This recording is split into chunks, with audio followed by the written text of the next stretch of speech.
សម្រស់និងសមត្ថភាពបរិសុទ្ធស្ត្រីណាដែលកើតមកមានសម្រស់ស្អាតពីធម្មជាតិអាចនិយាយបានថាគេមានប្រេងសំណាងល្អប៉ុន្តែមនុស្សប្រុសស្រីណាដែលអាចកែប្រែខ្លួនឯងឲ្យក្លាយជាបុគ្គលជោគជ័យម្នាក់តាមរយៈការខិតខំប្រឹងប្រែង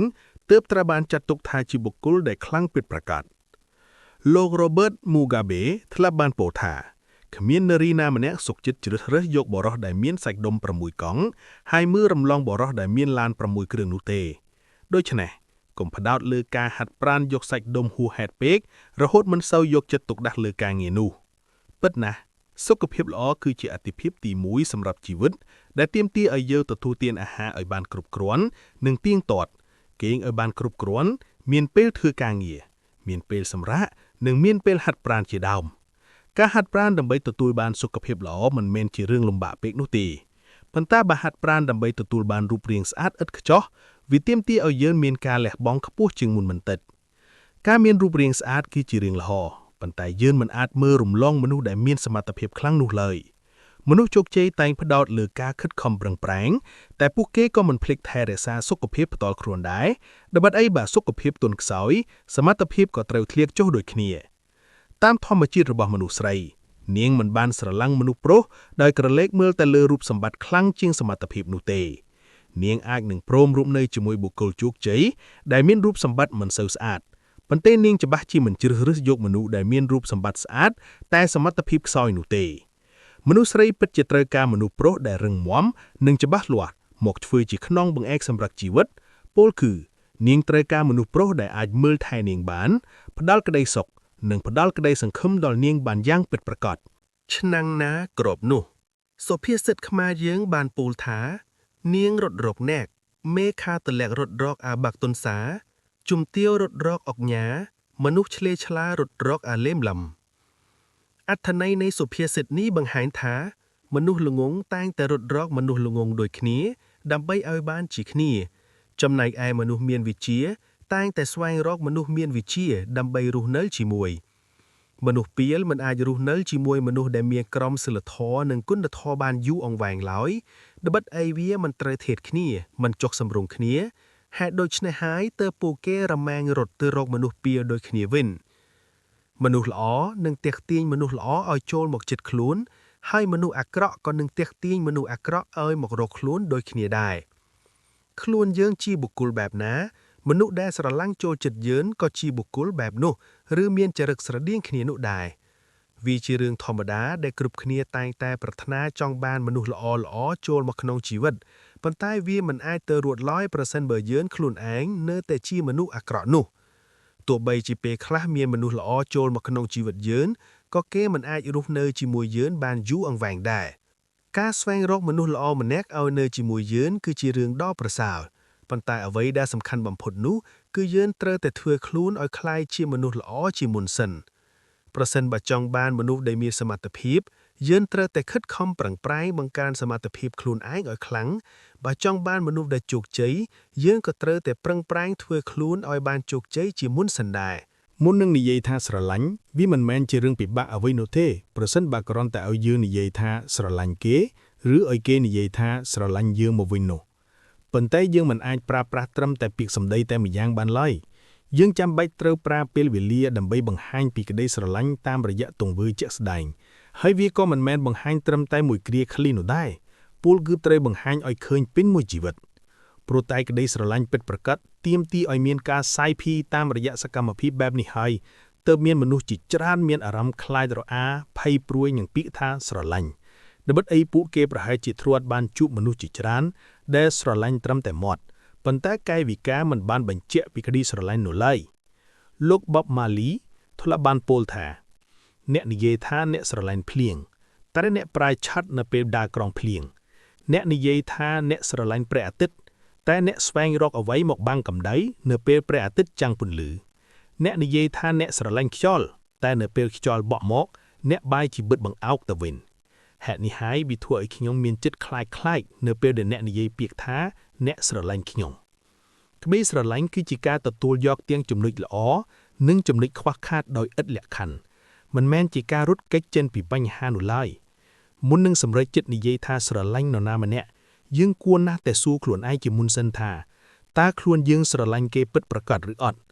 តើអាចទទួលយកអ្វីដែលគេមាននិងអ្វីដែលគេខ្វះខាតបានដែរឬទេតើយើងអាចទទួលយកទាំងអតីតកាលនិងបច្ចុប្បន្នកាលរបស់គេបានដែរឬអត់ប្រសិនបើយើងមិនទាន់អាចទទួលយករឿងរ៉ាវទាំងនេះបានទេសូមកុំទាន់ពោលពាក្យថាស្រឡាញ់ទៅកាន់គេឲ្យសោះព្រោះវាអាចនឹងបង្កើតនូវសេចក្តីទុក្ខទោមនៈដល់ខ្លួនយើងក៏ដូចជាមនុស្សដែលយើងបាននិយាយថាស្រឡាញ់នោះផងដែរបើពិតជាស្រឡាញ់មែនព្រះសម្មាសម្ពុទ្ធទ្រង់បានសម្ដែងថានៅពេលដែលអ្នកចូលចិត្តផ្កាអ្នកនឹងកាច់ផ្កានោះមកធ្វើជារបស់អ្នកប៉ុន្តែនៅពេលដែលអ្នកស្រឡាញ់ផ្កានោះអ្នកនឹងស្រោចទឹកវាជារៀងរាល់ថ្ងៃប្រសិនបើស្រឡាញ់ផ្កាសូមកុំក្តិចកុំកាច់ឬដុកវាចោលឲ្យសោះព្រោះបើដុកវាចោលវានឹងស្លាប់ហើយក្តីស្រឡាញ់របស់អ្នកក៏នឹងបាត់បង់ទៅតាមនោះដែរផ្ទុយទៅវិញប្រសិនបើអ្នកជួយស្រោចទឹកដាក់ជីដុកស្មៅនិងចាប់ដង្កេះឲ្យវានៅថ្ងៃណាមួយវានឹងរីកលូតលាស់ស្រស់បំព្រងហើយក្តីស្រឡាញ់របស់អ្នកនឹងធំធាត់ទៅតាមការលូតលាស់នោះបើអ្នកពិតជាស្រឡាញ់វាមែនចូលថែទាំវាឲ្យល្អចុះទោះបីជាថ្ងៃខាងមុខម្ចាស់របស់វាអាចមិនមែនជាអ្នកក៏ដោយត្បិតអីក្តីស្រឡាញ់ពិតមិនមែនជាការគ្រប់គ្រងឬចង់ធ្វើជាម្ចាស់កម្មសិទ្ធិឡើយប៉ុន្តែវាគឺជាការថែទាំនិងការលះបង់សម្រាប់មនុស្សយើងក៏ដូចនោះដែរនៅពេលដែលយើងស្រឡាញ់នរណាម្នាក់យើងគួរតែបញ្ឈប់គំនិតចង់ធ្វើជាម្ចាស់លើជីវិតគេពលគឺត្រូវផ្ដល់សេរីភាពនិងទុកសិទ្ធិឲ្យគេសម្រេចចិត្តលើជោគវាសនារបស់ខ្លួនឯងអ្វីដែលយើងអាចធ្វើបានគឺការជួយជ្រោមជ្រែងផ្ដល់ជាកម្លាំងកាយកម្លាំងចិត្តបទពិសោធន៍និងចំណេះដឹងដើម្បីឲ្យគេអាចសម្រេចបានតាមក្តីស្រមៃរបស់គេការចង់ធ្វើជាម្ចាស់លើជីវិតអ្នកដទៃមានតែផ្ដល់ភាពឈឺចាប់ដល់ខ្លួនឯងប៉ុណ្ណោះមានតែការស្រឡាញ់ដោយយកចិត្តទុកដាក់មើលថែនិងជួយផ្គត់ផ្គង់ឲ្យគេបានរីកចម្រើនទេទើបធ្វើឲ្យយើងមានក្តីសុខពិតប្រាកដទង្វើតាមបំផ្លាញឬកាច់បំបាក់មនុស្សដែលខ្លួនស្រឡាញ់ដោយសារមូលហេតុណាមួយគឺជាកំហុសដ៏ធ្ងន់ធ្ងរវាមិនផ្ដល់ផលល្អណាមួយឡើយក្រៅតែពីការបង្កើតនូវរឿងក្តៅក្រហាយដល់ខ្លួនឯងនិងមនុស្សដែលយើងស្រឡាញ់តែប៉ុណ្ណោះការតាមបំភ្លេចបំផ្លាញក្នុងនាមជាអ្នកស្រឡាញ់បែបនេះទៀតសោតគឺមិនមែនជាក្តីស្រឡាញ់ពិតប្រាកដនោះឡើយដូចតែមិនដូចមនុស្សដែលធ្លាប់ឈឺចាប់ព្រោះស្នេហាជាពិសេសអ្នកដែលធ្លាប់ត្រូវបានគេក្បត់ឬបោកប្រាស់ប្រកាសជាត្រូវរងទុក្ខនិងជួបប្រទះនឹងការខកចិត្តយ៉ាងធ្ងន់ធ្ងរហេតុការណ៍ទាំងនេះអាចបណ្ដាលឲ្យពួកគេមានកូនចិត្តចង់ឈប់មានស្នេហាតទៅទៀតដោយយល់ច្រឡំថាមនុស្សគ្រប់រូបសុទ្ធតែមានចរិតអាក្រក់ដូចគ្នាទាំងអស់នៅក្នុងโลกនេះមនុស្សមានច្រើនបែបច្រើនសន្តានអ្នកខ្លះមានរូបកាយស្អាតបាតតែមានចិត្តអាក្រក់អ្នកខ្លះរូបរាងមិនសូវល្អតែមានចិត្តបុណ្យអ្នកខ្លះល្អទាំងរូបកាយនិងចិត្តគំនិតហើយអ្នកខ្លះទៀតក៏អាក្រក់ទាំងរូបរាងនិងចរិតមารយាទទោះបីជាមនុស្សមានរូបរាងខាងក្រៅដូចគ្នាប៉ុន្តែធាតុពិតគឺមិនដូចគ្នាឡើយត្បិតអីបុគ្គលម្នាក់ៗមានសតិសម្បជញ្ញៈនិងការគិតខុសៗគ្នាការគិតដែលខុសគ្នានេះហើយដែលនាំឲ្យទង្វើស្ដែងចេញមកខុសគ្នាមនុស្សដែលមានការគិតល្អនិងមានឧត្តមគតិខ្ពង់ខ្ពស់នឹងមិនប្រព្រឹត្តរឿងអាក្រក់ឬទង្វើថោកទាបដែលនាំឲ្យអ្នកដទៃត្រូវឈឺចាប់នោះឡើយផ្ទុយទៅវិញជនអគតិដែលគិតតែពីប្រយោជន៍ផ្ទាល់ខ្លួនតែងតែហ៊ានធ្វើរឿងថោកទាបដើម្បីបំពេញតណ្ហារបស់ខ្លួនដោយមិនខ្វល់ខ្វាយពីសុខទុក្ខរបស់នរណាម្នាក់ឡើយភស្តុតាងនៃភាពស្មោះត្រង់លោកឡាវជឺបានពោលថាភាពស្មោះត្រង់ត្រឹមតែបបោមាត់វាមិនទាន់គ្រប់គ្រាន់ឲ្យយើងក្លាយជាមនុស្សស្មោះត្រង់បានឡើយយើងមិនអាចប្រើត្រឹមតែពាក្យសម្ដីដែលនិយាយចេញមកដើម្បីបញ្ជាក់ថាខ្លួនយើងជាមនុស្សស្មោះត្រង់បាននោះទេប៉ុន្តែវាទាមទារឲ្យយើងមានភាពស្មោះត្រង់ទាំងចិត្តគំនិតនិងកាយវិការជាក់ស្ដែងផងដែរវាជារឿងដ៏ប្រសើរដែលយើងចេះនិយាយពាក្យពិតមិនចូលចិត្តពាក្យប្រឌិតឬពាក្យបោកប្រាស់ប៉ុន្តែយើងក៏បីបង្ហាញនូវភក្តីភាពតាមរយៈសកម្មភាពប្រចាំថ្ងៃឲ្យបានកាន់តែច្បាស់លាស់ទង្វើប្រចាំថ្ងៃរបស់យើងនឹងបង្ហាញដល់មនុស្សគ្រប់គ្នាឲ្យឃើញពីធាតុពិតរបស់យើងដោយផ្ទាល់មនុស្សជុំវិញខ្លួនអាចនឹងមានមន្ទិលសង្ស័យចំពោះពាក្យសម្ដីប៉ុន្តែពួកគេនឹងផ្ដល់ទំនុកចិត្តយ៉ាងពេញទំហឹងនៅពេលដែលបានឃើញទង្វើប្រកបដោយភាពស្មោះត្រង់របស់យើងសកម្មភាពជាក់ស្ដែងគឺជាភស្តុតាងដ៏ល្អប្រសើរសម្រាប់បញ្ជាក់ពីកម្រិតនៃភាពស្មោះត្រង់ដោយមិនចាំបាច់រៀបរាប់ប្រាប់គេឡើយចំណែកឯពាក្យសម្ដីដែលបានពោលចេញមក គឺគ្រាន់តែជាគ្រឿងលម្អផែមឲ្យសកម្មភាពរបស់យើងតែប៉ុណ្ណោះ ត្រៀមខ្លួនដើម្បីដោះលែងវាជារឿងធម្មតាទេដែលយើងត្រូវការនៅក្បែរមនុស្សដែលយើងស្រឡាញ់ប៉ុន្តែយើងមិនអាចបង្ខំឬទាមទារឲ្យគេនៅជាមួយយើងបានរហូតនោះឡើយពេលខ្លះគេមានភារកិច្ចផ្ទាល់ខ្លួនដែលត្រូវធ្វើចំណែកឯយើងក៏មានការងារដែលត្រូវបំពេញដូចគ្នានៅពេលដែលយើងស្រឡាញ់នរណាម្នាក់យើងគួរតែត្រៀមខ្លួនដើម្បីដោះលែងគេឲ្យមានសេរីភាពពោលគឺផ្ដល់សិទ្ធិឲ្យគេអាចហោះហើរទៅកាន់ពិភពលោកខាងក្រៅបានផងដែរការធ្វើបែបនេះមិនមែនមានន័យថាយើងមិនស្រឡាញ់គេនោះទេប៉ុន្តែផ្ទុយទៅវិញការដែលយើងព្យាយាមហួងហែងចង់ឲ្យគេនៅជាមួយយើងរហូតនោះទេទើបបញ្ជាក់ថាយើងមិនបានស្រឡាញ់គេពិតប្រាកដមានមនុស្សមិនតិចឡើយដែលត្រូវរងការឈឺចាប់ព្រោះតែគំនិតអត្តានិយមមិនចង់ឲ្យគេចាក់ចេញទៅណាហើយការឈឺចាប់នេះនឹងកាន់តែរីកធំឡើងនៅពេលដែលយើងខំប្រឹងអបក្រសបគេកាន់តែខ្លាំងប្រសិនបើយើងស្រឡាញ់គេពិតយើងគួរតែព្រមឲ្យគេទៅទោះបីជាយើងត្រូវការគេខ្លាំងយ៉ាងណាក៏ដោយការរស់នៅជាមួយមនុស្សដែលលែងស្រឡាញ់យើងវាមិនខុសពីការរស់នៅជាមួយដុំថ្មមួយដុំនោះទេគឺមានតែភាពសោះអង្គើយគ្មានភាពកក់ក្ដៅនិងពោរពេញដោយភាពសោកសៅប៉ុន្តែប្រសិនបើគេនៅតែស្រឡាញ់យើងគេនឹងមិនចាកចេញពីយើងដោយងាយនោះឡើយទោះបីជាត្រូវឃ្លាតឆ្ងាយមួយរយៈក៏គេគង់នឹងត្រឡប់មករកយើងវិញជាមិនខានយ៉ាងណាមិញយើងក៏គួរតែត្រៀមខ្លួនដោះលែងខ្លួនឯងចេញពីគេដូចគ្នាមានន័យថាយើងត្រូវរៀនរស់នៅដោយគ្មានវត្តមានគេនៅក្បែរទៀតនៅពេលដែលយើងដោះលែងគេឲ្យចេញទៅយើងក៏ត្រូវដោះលែងខ្លួនឯងឲ្យមានសិទ្ធិសេរីភាពគ្រប់យ៉ាងដើម្បីដឹកនាំជីវិតរបស់ខ្លួនឯងឡើងវិញមានមនុស្សជាច្រើនណាស់ដែលមិនព្រមដោះលែងខ្លួនឯងពីស្រមោលអតីតកាលធ្វើឲ្យគេត្រូវឈឺចាប់ដេកយំថប់ដង្ហើមនិងធ្វើអ្វីមិនកើតរហូតបណ្ដាលឲ្យគុណភាពជីវិតធ្លាក់ចុះជាលំដាប់ជីវិតមួយនេះនឹងងងឹតសូន្យឈឹងនៅពេលដែលយើងផ្ញើវាទុកលើអ្នកដទៃប៉ុន្តែវានឹងពោរពេញទៅដោយរស្មីនៅពេលដែលយើងចេះដោះលែងខ្លួនឯងចេញពីគុកងងឹតនៃអតីតកាលហើយខិតខំរស់នៅដោយឯករាជ្យម្ចាស់ការលើខ្លួនឯងឈឺខ្លាំងព្រោះចង់ធ្វើជាម្ចាស់ស្នេហាមិនមែនជាដើមហេតុដែលធ្វើឲ្យយើងឈឺចាប់នោះទេប៉ុន្តែប្រសិនបើយើងកំពុងរងទុក្ខខ្លាំងដោយសារស្នេហានោះមានន័យថាយើងបានប្រព្រឹត្តអ្វីមួយដែលហួសព្រំដែននៃពាក្យថាស្នេហាហើយលោកអង់ទួន de Saint-Exupéry ដែលជាអ្នកនិពន្ធរឿងព្រះអង្គម្ចាស់តូចសញ្ជាតិបារាំងបានពោលថាក្តីស្នេហាមិនមែនជាមូលហេតុនៃសេចក្តីទុក្ខនោះទេមូលហេតុនៃទុក្ខពិតប្រាកដគឺអារម្មណ៍ចង់ធ្វើជាម្ចាស់ដែលជារឿងផ្ទុយស្រឡះពីក្តីស្នេហាទៅវិញទម្លាប់អាក្រក់របស់អ្នកដែលមានស្នេហាគឺការចង់ធ្វើជាម្ចាស់លើជីវិតរបស់មនុស្សដែលខ្លួនស្រឡាញ់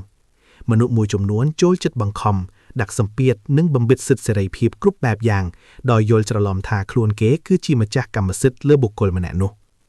អ្នកខ្លះទៀតហួងហែងជ្រុលរហូតកើតជាចំនួនដោយសារការមិនទុកចិត្តគ្នាឬចង់គ្រប់គ្រងគេមិនឲ្យធ្វើអ្វីមួយដែលខ្លួនមិនពេញចិត្តនៅពេលដែលដៃគូមិនអាចធ្វើតាមតម្រូវការរបស់ខ្លួនបានគេក៏កាត់ទុកមិនសុខចិត្តហៅស្រែកយំត្អូញត្អែថាគេមិនស្រឡាញ់ខ្លួនទៅវិញស្នេហាពិតមិនមែនមានលក្ខណៈបែបនេះឡើយព្រោះស្នេហាពិតគឺការលះបង់ការលះបង់ក្នុងទីនេះគឺសំដៅលើការលះបង់គំនិតអត្តានិយមរបស់ខ្លួនចោលដើម្បីសេចក្តីសុខរបស់មនុស្សដែលខ្លួនស្រឡាញ់ការដែលយើងចង់គ្រប់គ្រងគេចង់ឲ្យគេមានតែយើងឬចង់ឲ្យគេព្រមតាមយើងគ្រប់បែបយ៉ាងវាមិនមែនជាក្តីស្រឡាញ់ទេប៉ុន្តែវាគឺជាភាពអត្តានិយមសុទ្ធសាធភាពអត្តានិយមនេះឯងដែលធ្វើឲ្យយើងឈឺចាប់បើយើងកាន់តែអត្តានិយមយើងក៏នឹងកាន់តែឈឺចាប់ខ្លាំងដូចគ្នាដើម្បីជៀសវាងការឈឺចាប់ក្នុងស្នេហាយើងគួរតែរៀនលះបង់ចរិតអត្តានិយមចោលជាមុនសិនយើងនឹងមិនរងការខកចិត្តធ្ងន់ធ្ងរឡើយប្រសិនបើយើងចេះលះបង់ភាពអត្តានិយមចេញពីបេះដូងបាននោះមនុស្សល្ងងព្រះសម្មាសម្ពុទ្ធទ្រង់បានសម្ដែងថាបុគ្គលល្ងងខ្លៅដែលដឹងថាខ្លួនឯងល្ងងខ្លៅអាចនឹងក្លាយជាបណ្ឌិតបានដោយសារតែការដឹងខ្លួននោះឯងចំណែកបុគ្គលណាដែលល្ងងខ្លៅតែបែរជាតាំងខ្លួនថាជាបណ្ឌិតបុគ្គលនោះតថាគតហៅថាជាអ្នកល្ងងខ្លៅពិតប្រាកដមនុស្សម្នាក់ល្ងងខ្លៅក៏ព្រោះតែគេខ្វះខាតចំណេះដឹងប៉ុន្តែប្រសិនបើគេដឹងខ្លួនឯងថាជាមនុស្សល្ងងនោះចាត់ទុកថាគេចាប់ផ្ដើមមានប្រាជ្ញាហើយបណ្ឌិតពិតប្រាកដរមែងកើតចេញពីជនដែលធ្លាប់ល្ងងខ្លៅតែគេចេះទទួលស្គាល់ថាខ្លួនឯងមិនទាន់ចេះដឹងជ្រាវជ្រះការដឹងថាខ្លួនឯងមិនទាន់ចេះគឺចំណុចចាប់ផ្ដើមដ៏សំខាន់នៃការស្វែងរកចំណេះវិជ្ជានិងជាមូលហេតុដែលជំរុញឲ្យយើងត្រូវតែខិតខំប្រឹងប្រែងរៀនសូត្របន្ថែមការសិក្សានឹងធ្វើឲ្យយើងចេះគិតចេះវិភាគនិងនាំឲ្យកើតមានប្រាជ្ញាស្មារតី ปรัชญาหนึ่งการមានឡើងនៅទីដែលយើងសិក្សារៀនសូត្រជាប្រចាំហើយកាន់តែរៀនយើងនឹងកាន់តែដឹងថាខ្លួនឯងនៅមានចំណុចខ្វះខាតច្រើនត្បិតអីពិភពលោកនេះតែងតែមានចំណេះដឹងថ្មីៗឲ្យយើងក្រេបជញ្ជុកជានិច្ចផ្ទុយទៅវិញមនុស្សល្ងងម្នាក់នឹងកាន់តែល្ងងថែមទៀតនៅពេលដែលគេយល់ច្រឡំថាខ្លួនឯងចេះដឹងសពគ្រប់ឬតាំងខ្លួនឯងថាជាបណ្ឌិតទាំងគ្មានវិជ្ជាបុគ្គលដែលយល់ច្រឡំថាខ្លួនឯងជាបណ្ឌិតនឹងបោះបង់គំនិតចង់រៀនសូត្របន្ថែមព្រោះគេគិតថាខ្លួនឯងចេះដឹងលើសពីមនុស្សទាំងពួងបុគ្គលល្ងងខ្លៅបែបនេះតែងតែមានការគិតនិងការធ្វើទង្វើល្ងងខ្លៅដែលលទ្ធផលចុងក្រោយគឺនាំមកនូវគ្រោះមហន្តរាយសម្រាប់ខ្លួនឯងនិងអ្នកដទៃមនុស្សឆ្លាតគឺសំដៅដល់មនុស្សដែលមានប្រាជ្ញាវាងវៃជាទូទៅមនុស្សឆ្លាតត្រូវបានគេបែងចែកជាពីរប្រភេទគឺមនុស្សឆ្លាតដែលចេះធ្វើជាល្ងងនិងមនុស្សឆ្លាតដែលមានអំនួតមនុស្សឆ្លាតពិតប្រាកដតែងតែដឹងខ្លួនជានិច្ចថាខ្លួននៅខ្វះខាតចំណេះដឹងដែលចំណុចនេះខុសប្លែកស្រឡះពីមនុស្សល្ងងដែលតែងតែយល់ច្រឡំថាខ្លួនឯងចេះដឹងសពគ្រប់រឿងមនុស្សឆ្លាតចេះបន្លំខ្លួនធ្វើជាមនុស្សល្ងងក្នុងកាលៈទេសៈខ្លះដើម្បីក្រេបចិញ្ចក់ចំណេះដឹងបន្ថែមក៏ដូចជាដើម្បីរក្សាជីវិតនិងគុណតម្លៃរបស់ខ្លួនពួកគេរមែងប្រើប្រាស់អណ្ដាតនិងសមត្ថភាពឲ្យកើតជាប្រយោជន៍ពោលគឺមិននិយាយផ្ដេសផ្ដាសឬបង្ហាញសមត្ថភាពពិតដោយមិនមើលកាលៈទេសៈជាមុននោះឡើយអ្នកប្រាជ្ញខុងជឺបានលើកឡើងនៅពាក្យស្លោកមួយឃ្លាថាមនុស្សដែលអស្ចារ្យបំផុតគឺជាអ្នកដែលធ្វើខ្លួនឲ្យសាមញ្ញបំផុតចំណែកមនុស្សដែលចេះដាស់ខ្លួនឲ្យទាបបំផុតនឹងក្លាយជាមនុស្សដែលអស្ចារ្យបំផុតសាមញ្ញជនដែលចេះបន្ទាបខ្លួនប្រាណទាំងក្នុងការនិយាយស្ដីនិងសកម្មភាពទៅកាន់មនុស្សជុំវិញខ្លួនដោយគ្មានពាក្យអួតអាងលើកតម្កើងខ្លួនឯងគឺជាបុគ្គលដែលគួរឲ្យគោរពបំផុតមនុស្សដែលអស្ចារ្យពិតប្រាកដគឺចេះគោរពខ្លួនឯងការដែលយើងចេះគោរពខ្លួនឯងតាមរយៈការផ្ដល់តម្លៃឲ្យអ្នកដទៃគឺជាប្រការដ៏ប្រសើរត្បិតអីនៅពេលដែលយើងមើលងាយឬប្រមាថអ្នកដទៃក៏មិនខកពីយើងកំពុងតែបំផ្លាញតម្លៃផ្ទាល់ខ្លួនឯងដូចគ្នាដែរ